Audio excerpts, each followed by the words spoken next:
Hi, this is Lou Marino, and for today's tutorial we are going to cover some of the basics of smart objects in Photoshop. So if you've never heard of a smart object before, it's basically a layer that contains image data for raster or vector graphics that you might have created in Photoshop or Illustrator. And it handles it a little bit differently than a normal layer. In a smart object, it basically preserves the image's source content and all of its original characteristics. So what this allows you to do is to edit that layer in a non-destructive way. So the key here is non-destructive. So I'll show you a couple of examples of that as we move forward. Okay. So I've created a project 1500 by 1500 pixels, and I'm just going to show you an example of what can happen if you use a smart object versus a regular layer in Photoshop. So I'm going to take two copies of the Microsoft Windows logo, and I'm going to place it on the project. Okay, so the upper layer I'm going to convert into a smart object, and you can do that a couple of ways in Photoshop. You can go to the layer menu, go to smart objects, and convert to smart object. The quickest way is just to right mouse click on the layers panel and convert to smart object from the drop down. So I've created a smart object on the upper picture, and the lower picture has remained the same. So if you look at the thumbnail on the layers panel, you'll see that there's a little icon in the lower right hand corner, and that designates it as a smart object. So let's go to the layer that's not the smart object, the regular layer, and let's scale that down. So I'll select the layer, go to Edit, Transform, Scale. On a Windows machine, I'm holding the Alt and Shift key down, and I'm dragging one of the corners, and I'm just going to shrink it down and accept it. So there's the layer that's reduced in size. Let's do the same thing to the smart object layer. Again, I'm going to use Shift and Alt and drag it down to a small size, and you can see that the layers are basically the same size. Now let's just turn right around and bring them back to their original size. So I'm going to select the layer that's not the smart object layer, the regular normal layer. I'll hit Edit, Transform, Scale, and then I'm just going to make it back into its normal size. So I will accept. So if you notice, the now resized image is very pixelated, and I'll explain in a minute why. So let's do the same thing to the smart object layer. So I'll select the layer, go to Edit, Transform, Scale, and let's bring that back to its normal size and see what happens. So here we go. Much different. And here's the reason why that happened. When you don't use a smart object, you are basically making edits at the pixel level. Okay, so on the image that was just the regular normal layer, we were editing the pixels. So when we shrunk it down, we reduced the number of pixels, and thus when we made it back to its normal size, or the regular size when we first came in, we did not have a lot of information. Basically, we didn't have enough pixels to actually render the image in its original clarity. Now, for the smart object, it looks like we did the same thing, but we really didn't. Again, a smart object maintains the image's source content. So here's why it came back to its original resolution. On the thumbnail, with this little icon here that designates it as a smart object, if you double click on that, you will basically go to another workspace that just is there for the image that you selected. So in this case, it's our original Windows logo. And if you look up here in the tabs, you'll see that it has an extension of PSB, and that's basically a temporary file for the smart object. Okay, so we basically are allowed to edit the image as if it was its own project. Okay, so if we decided that we're going to come in and we're just going to rotate this object, say, so let's go to transform, we'll go to rotate, and we'll turn it around so it's upside down, and we save this object basically by, well, let's accept it, and then we'll save the object. And it doesn't save it to a file, it's basically in memory. We'll hit yes, it goes back to the original project, and if you notice it's upside down. So the reason why we were able to maintain the original resolution is because we always have a copy of the original item. So let's do an example of a real-world situation where you might want to use smart objects. I'm just going to delete these two layers of the Windows logo and start a new project from the base. First thing I'm going to do is I'm going to just give the background a little bit of color so we can contrast it a little versus what we're going to put on top. So I just made it 50% gray. And what we're going to actually do is we're going to create the front and back of a business card. And then I'm going to show you how, using smart objects, you can easily change the content of both the front and the back of those cards, even if you change the view of the card. In other words, if it's not flat or you distorted it a little, you don't have to recreate it from scratch. Using smart objects, you can just replace the content, and we'll get to that. First thing that we should do is go to your rectangle tool and draw a rectangle. Best way to do that is click on the rectangle tool, click into your project. A standard business card in the US at least is 150 by 600 pixels. So I'm going to create that rectangle, and I'm just going to move it just over about here. Okay, first thing I'm going to do is I'm going to convert it to a smart object.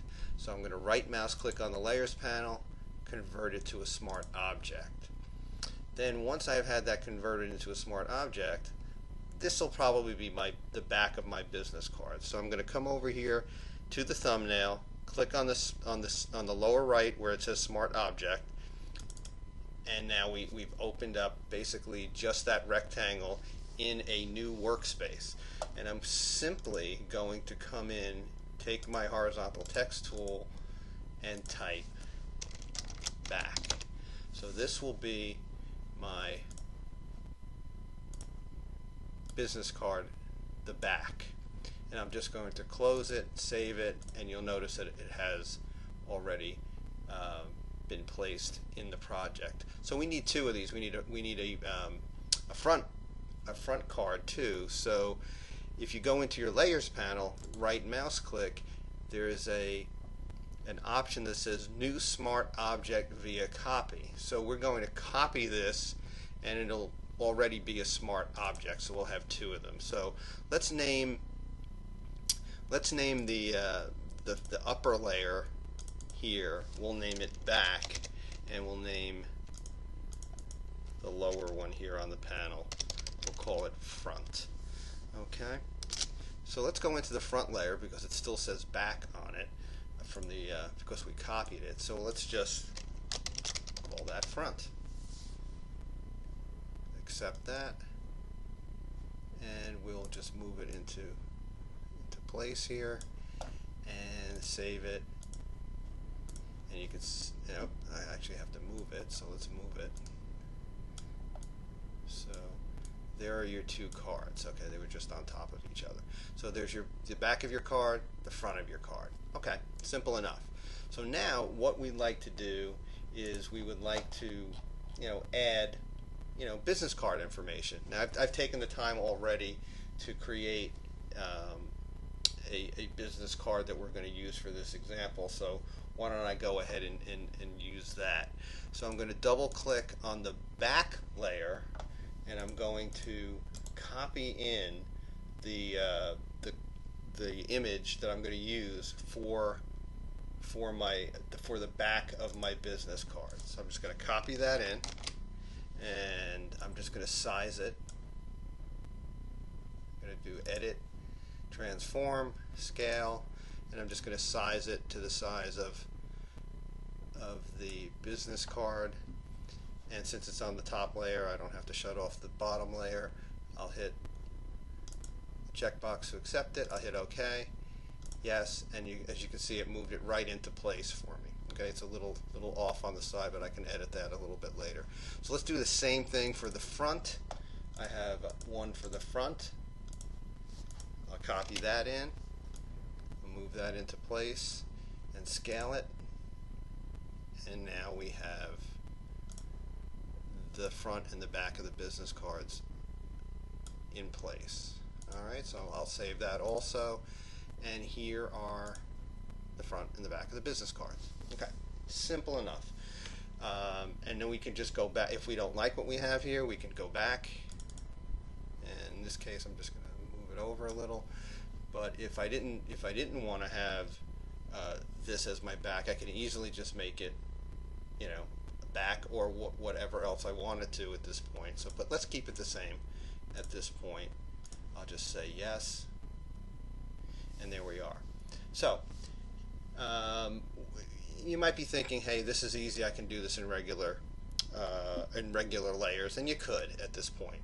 But now what we're going to do is we're going to distort these images a little, and then I'm going to show you why a smart object is important when you do a lot of changes to your images. Okay, so let's do a couple of things. The first thing I'm going to do is I'm going to get a background, and my background is going to be a wood desktop. So let me get that, place it into my project, and let me size that. So I'll do the same thing. I'll put it in place. I'm going to transform scale and just make it the size of my background, and accept that, and I'm going to put it way at the bottom. I don't need the gray layer anymore, so I'm going to put that on the side. So what we're going to do is we're actually going to try to simulate these two business cards just laying on the top of a table. But the way it is right now, the perspective is not right. Basically, we have a table that's kind of angled and moves out off and to the right and to the left, and the business cards are pretty flat. So let's change that perspective. I saw a video that gave a really good hint on how to do that, and I'm going to show you what to do to help you out with perspective. So what I did was I went out and I did a search on business cards, and I found a business card image that had some perspective to it. So let me add that into the project here, and I'll show you what I mean by that. So I just copied this image in, and it's two cards just laying on top of each other, but they're not flat or directly looking at the screen. They actually have some perspective to it. So what I'm going to do is I'm going to scale that image and just use it as kind of a guide to mimic that perspective. So I'll go to transform, I'll go to scale, I'll scale up this image, move it into the project, and this is just temporary. So we want our cards, the ones that we created, to look like this. So what I'm going to do is I'm going to take my front layer, Smart Object, and I'm going to move it on top temporarily. I'm going to move it to the top of the layers panel, and I'm going to move it into place and then distort it. So I'm going to go into Edit, Transform, and I'm going to click on Distort. Now what Distort does is it puts this bounding box around the image that you have, but you can grab the corners and move them around and distort the image. So you see it as I move the image gets distorted and the perspective changes. So the reason why I have that image in the background here is just as a guide, because the perspective looks pretty good. So I'm going to take my first corner and move it into the same corner as the image that I have loaded in. I'm going to do the same thing for the left corner, lower left corner, and then the lower right corner. Okay, so I'm going to hit the check mark, and as you can see, the perspective has of my original flat card has changed into a pretty nice perspective. So let's do the second one now. I'm going to temporarily shut off the front card layer. I'm going to move the back card layer to the front, and we'll do the same thing. So I'm going to say edit, transform, distort, and then I'm going to move the corners into place for the back of the card. So let's do that. Actually, what I'm going to do is I'm going to shut off the snap so that I have a little bit more control. So let's do this. Now the lower left hand corner, I don't see the actual corner, so I could just use the guide of the upper left and lower right to get me into the right place. So that's about right. So I'll click on that. So now that I've done that, I don't need this guide anymore. So I'm going to shut off this layer, and now I'm going to turn on the front layer. And as you can see, the cards are in pretty good perspective. They do look like they're laying nicely on the table, but let's give it a little more realism. So I'm going to go into the blending options of the layers here. So I'll double click on the front layer. I'll go to drop shadow, and I think I have some defaults here. I'm just defaulting it to 13 pixels, and the shadow is coming straight down. I'll hit OK. As you can see, it looks like it's laying directly on the table a little bit better. So I'm going to, while holding down my Alt key, I'm going to drag the effects from the front layer to the back layer, and it just copied those effects down. And as you can see now, it looks like it's laying nicely on the desktop. Okay, so that's fine. So let's go back to what we originally did when we first created the business card. Remember, we had back and front. So if we wanted to, we can just go in to the front layer, and I could shut off the actual business card and let it show front. Hit OK when I ask to save, and as you can see, it just, all of the characteristics of the distortion came into place and just worked with the front. We'll do the same thing with the back. So I'll just shut off the business card layer. Now it shows back. I'll save it, and here we go. So here's a way of just moving around your designs very easily without having to go through that process of in this case, distorting and moving the images around.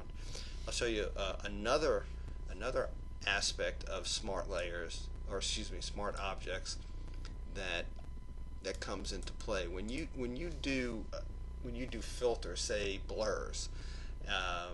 Once you do a blur, it's destructive when you use a regular layer.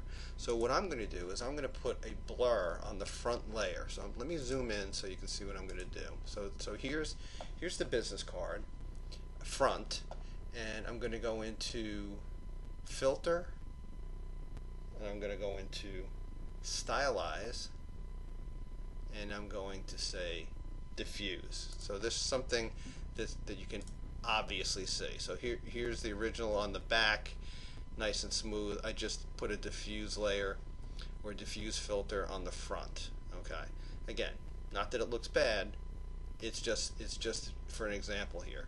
When we did add that filter, you will notice in the layers panel it now has a new category called smart filters. Now this is different than a normal normal layer where if you apply a filter like diffuse, that's it. It's there, and the only way you can get rid of it is to back out of it. In this case, you can just shut off the diffuse like it was a normal blending mode or blending option, or turn it back on. So we're going to leave it there for a second, and what I'm going to do is I'm going to go back into the actual smart object, and I'm going to put the business card back in place, and I'm going to save it. Now when it comes back, if you notice, that blending mode or blending option of diffuse is still applied to the smart object. So whatever's put on the smart object will have that blending mode. So if I wanted to turn it off, again, like I showed you earlier, just take off the diffuse layer and you can see it. So that's another advantage of smart objects, is you can add some filters to it, but you can also edit them. So let's go back and reset the back card to the image that I put in for the business card, and we'll hit yes. So we're looking pretty good there. But say you decided, hey, I want to do a different business card, or for instance, you're working with a client who wants to see multiple designs. Again, you don't have to do all of this work of changing the perspective, putting the shadows in, anything like that. You can just replace the image, and that's what we're going to do right now. I'm going to go into the front smart object, and I'm going to add another business card. So I'm going to put that business card here, and I'm going to scale it. So I'm going to go to Edit, Transform, I'm going to go to Scale. I'm just going to scale it to the size of the business card, and I'm going to hit checkbox, and then we'll save it, and you notice it goes right into the image. Okay, so let's do the same thing with the back. We're going to take an example of a back of a business card, and I'm going to copy that in, same way I just did the front, put it in the corner, and I'll scale that, Edit, Transform, Scale, and then we'll do that. I'll accept it, I'll save it, and there you go. So you can see how you can easily move between images using smart objects without having to scale and distort or use some kind of a different perspective. These are just the basics of how to use a smart object. I'm sure you can read up a little bit more and look at other videos on smart objects, but these are the basics. I think I'll end the tutorial right here, and I hope you got something out of this one.